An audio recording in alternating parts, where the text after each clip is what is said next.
안녕하세요. 상식이 돈이 되는 지식스쿨입니다.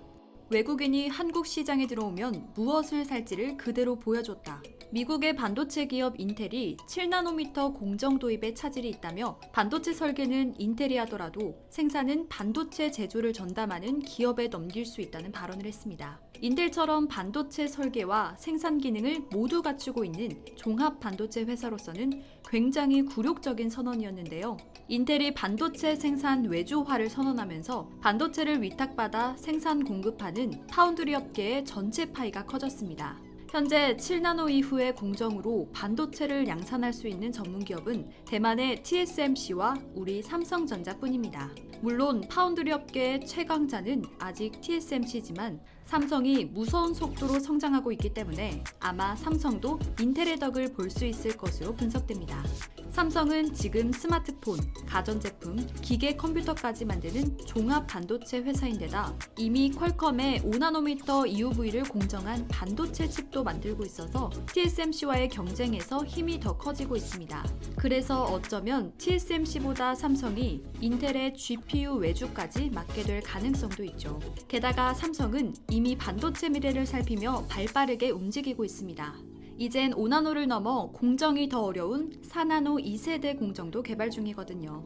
이런 노력 덕분인지 삼성은 브랜드 가치 아시아 1위, 글로벌 상장사 시가총액은 21위를 달성했고요. 기업 가치는 세계에서 18위를 차지했습니다. 이렇게 세계적으로 인정받고 있는 삼성의 미래 기술은 세계적인 학술지에도 잇따라 게재되고 있죠.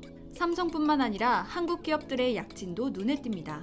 삼성과 함께 한국의 반도체를 이끌고 있는 SK하이닉스는 메모리 반도체에서 초격차를 만들고 있고 더 나아가 4차 산업의 핵심인 AI를 활용한 스마트 팩토리까지 구축하고 있습니다.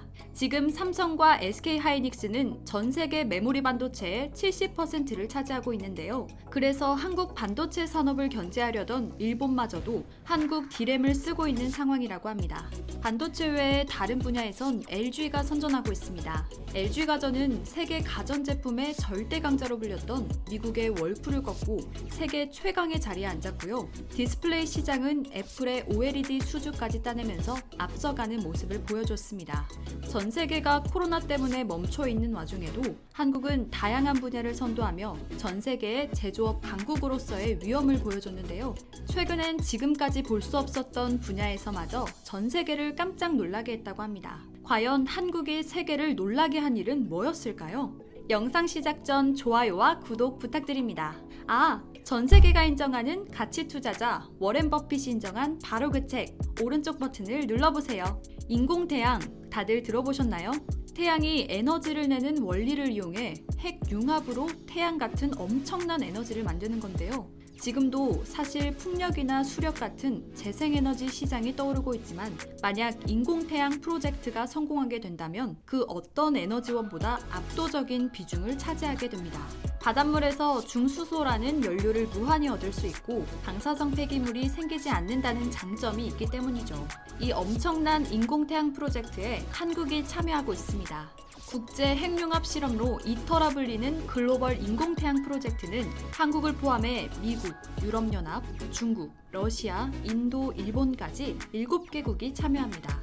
각국에서 만든 부품을 프랑스에서 조립해 2025년까지 완공하는 게 목표죠. 한국은 이 프로젝트를 주도하면서 지난달까지 6,180억 원이라는 엄청난 금액을 벌어들였습니다. 한국이 이 프로젝트에 참여한 모든 나라들을 리드할 수 있었던 건 한국의 인공태양 K스타가 1억도에 달하는 초고온 플라즈마를 무려 8초간 유지하면서 세계 핵융합 연구에 새 역사를 쓰는데 성공했기 때문입니다. 이터의 핵심 부품은 핵융합 반응이 일어나는 1억도 이상의 초고온 플라즈마를 발생시키고 유지하는 그릇인데요. 현재 세계에서 가동 중인 핵융합 실험 장치 중에서 이터와 똑같은 방식은 한국의 K스타가 유일합니다. 그래서 한국의 경험과 실험 데이터는 그대로 이터에 적용됐고 이터국제기구의 기술사무차장과 건설부문장 모두 한국 과학자가 맡게 됐죠. 게다가 이 역사적인 순간은 전 세계에 생중계됐습니다. 마크롱 프랑스 대통령의 환영사와 더불어 미국, 중국, 인도, 러시아 등의 정상급 인사의 영상과 서면 축하 메시지까지 이어졌습니다. 세계 최고의 과학 저널 사이언스지도 이터 프로젝트를 언급하며 250억 달러 규모의 이터 프로젝트가 중요한 이정표를 통과했다며 극찬했습니다. 우리 문재인 대통령도 인공태양은 꿈의 에너지라며 세계가 지혜를 모으면 인공태양이 인류의 미래를 밝게 비출 것이라고 답사를 남겼죠. 한때 과학 약소국이었던 한국은 지금 이렇게 전 세계에 에너지 대혁명을 일으킬 태양 에너지를 만들며 과학으로 세계와 함께 연대와 협력을 하게 됐습니다. 지금 이터 프로젝트에서도 224개의 한국 기업들이 참여했고 난이도 높은 핵융합로 진공용기 본체와 포트부터 삼중수소 저장 공급 시스템과 전원 공급 장치 등 대부분의 주요 핵심 장치들을 공급했습니다. 또 인공태양을 조립할 스패너와 펜치 등 기본 부품까지 만들면서 이번 프로젝트에서 인공태양을 연결하는 장비의 90%를 모두 한국에서 개발해냈죠. 신재생에너지에 대한 한국의 질주는 여기서 멈추지 않습니다. 핵융합을 이용한 인공태양뿐만 아니라 실제 태양을 이용한 태양광 기술도 선도하고 있거든요. 앞으로 그린 뉴딜을 선도할 태양광 기술은 한국이 압도적입니다. 아무리 중국이 저렴한 가격으로 승부를 보려고 해도 기술적으로는 너무 크게 차이가 나서 비교조차 되지 않는 상황이죠. 그리고 한국은 전 세계 수소 경제와 수소 에너지에서도 앞서가고 있습니다.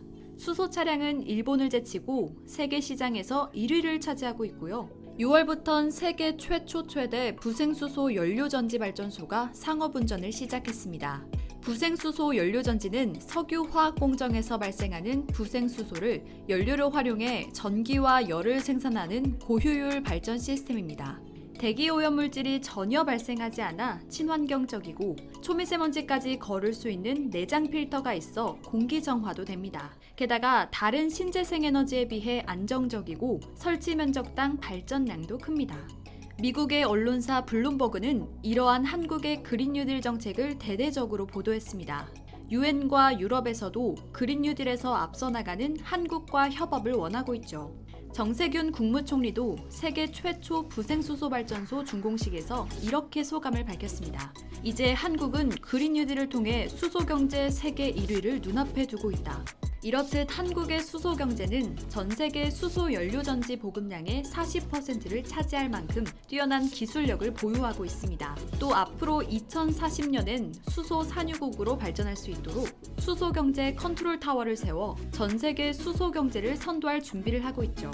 여러분도 한국이 이렇게 미래 비전을 차근차근 이뤄가고 있는 만큼 현재뿐만 아니라 미래에도 전기차, 수소차, 수소경제 모두 세계를 선도하게 될 거라고 생각하시나요?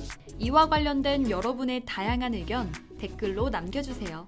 혹시 주식하시나요? 세계 1위 투자가 워렌 버핏도 극찬한 한국의 급등 종목 발굴 사이트 다트 궁금하지 않으신가요? 이 책 한 권이면 왜 급등 종목이 나오는지 완벽히 파악할 수 있다. 오른쪽 버튼을 클릭해주세요. 안녕!